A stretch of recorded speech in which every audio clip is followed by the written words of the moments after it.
Salut à tous les amis et bienvenue sur Carton Rouge TV. Très heureux de vous retrouver pour une nouvelle émission, une nouvelle chronique que je vais intituler l'avant-match. Alors pourquoi l'avant-match? Parce que de temps en temps, quand il y aura un match à enjeu, un match important pour l'AS Saint-Etienne, je ferai une petite vidéo plus courte que d'habitude pour situer les principaux enjeux du match à venir. Et là, en l'occurrence, il s'agit de la 9e journée du championnat de France de Ligue 1. L'AS Saint-Etienne reçoit dimanche à 13 h Montpellier pour un match hyper important pour l'AS Saint-Etienne. Déjà un match crucial pour les Verts. Et oui, parce que les Verts doivent mettre fin à une série de 4 défaites consécutives. Vous le savez, ils ont pris 12 buts sur les 4 derniers matchs, sur les 5 derniers matchs, en prenant en compte le déplacement à Nantes. Et donc les Verts doivent mettre un terme à cette spirale hyper négative parce qu'il y a déjà de la pression sur les épaules des hommes de Claude Puel et donc ils doivent à domicile s'imposer face à Montpellier. C'est absolument nécessaire face à une équipe de Montpellier qui pour l'instant est 11e au classement avec 11 points, 13 buts pour, 13 buts contre. Une équipe de Montpellier qui est une équipe solide, qui n'est jamais facile à jouer en quelque sorte. Et donc ce sera un match compliqué pour l'AS Saint-Etienne, toujours avec un stade vide évidemment, vous le savez. Et cette équipe de Montpellier, alors c'est quand même peut-être la bonne nouvelle, sera affaiblie pour son déplacement à Saint-Etienne. Beaucoup d'absents du côté de Montpellier, au moins 6 absents. Il y a Savanier qui ne sera pas là, Le Talec, Hilton, puis il y en a d'autres. Ce qui veut dire qu'on aura une équipe de Montpellier qui sera forcément moins forte que celle qu'on a l'habitude de voir tous les week-ends. Ça c'est plutôt pas mal, surtout que vous le savez, les Verts ont encore de très très nombreux blessés.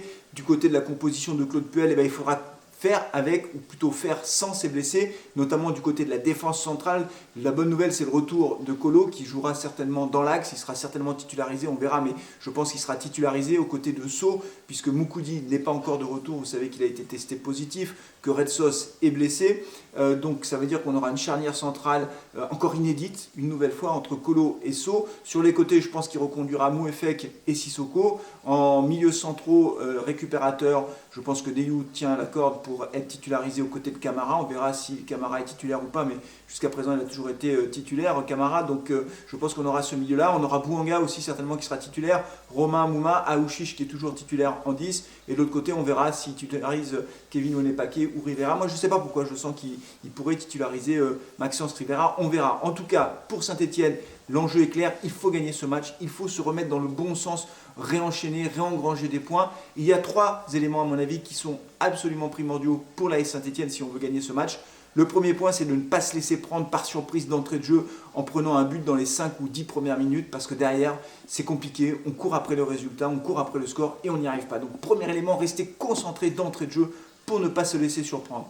Le deuxième enjeu, essentiel aussi, c'est de mettre de l'intensité dans le jeu. Il faut mettre de l'intensité, il faut être sur tous les ballons, il faut physiquement, il faut gagner les duels, il faut s'imposer. Et ça, c'est vrai que sur les derniers matchs, on n'a pas senti cela, notamment à Metz. La première mi-temps a été épouvantable de ce point de vue-là. Il faut mettre beaucoup plus d'intensité dans les duels physiques et s'imposer pour pouvoir espérer, j'en perds ma voix, vous voyez, espérer remporter ce match.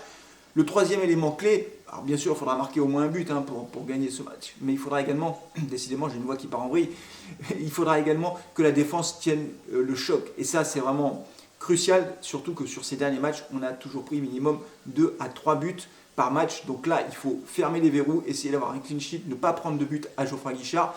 Ce ne sera pas facile parce qu'avec cette défense centrale inédite qu'on risque d'avoir, c'est-à-dire Colo et Sceaux, ce ne sera pas facile, mais à eux de nous montrer qu'ils sont capables. On attend aussi un grand Jesse Moulin. Bref, on veut voir nos Verts gagner ce match. Je serai bien sûr en live dès demain, je pense vers 12h45, je ne sais pas à quelle heure je mangerai, mais ça c'est pas grave. Je me débrouillerai avec Ghislaine, mais c'est comme d'habitude, on fait passer le match avant, et là en l'occurrence on s'adapte à cet horaire qui est vraiment très bizarre. Mais je serai présent en live dès 12h45, donc rejoignez-moi sur le live sur Carton Rouge TV. On vivra ensemble ce match et j'espère que les Verts vont renouer avec la victoire. D'ici demain, portez-vous bien, prenez soin de vous et allez les Verts. Ciao!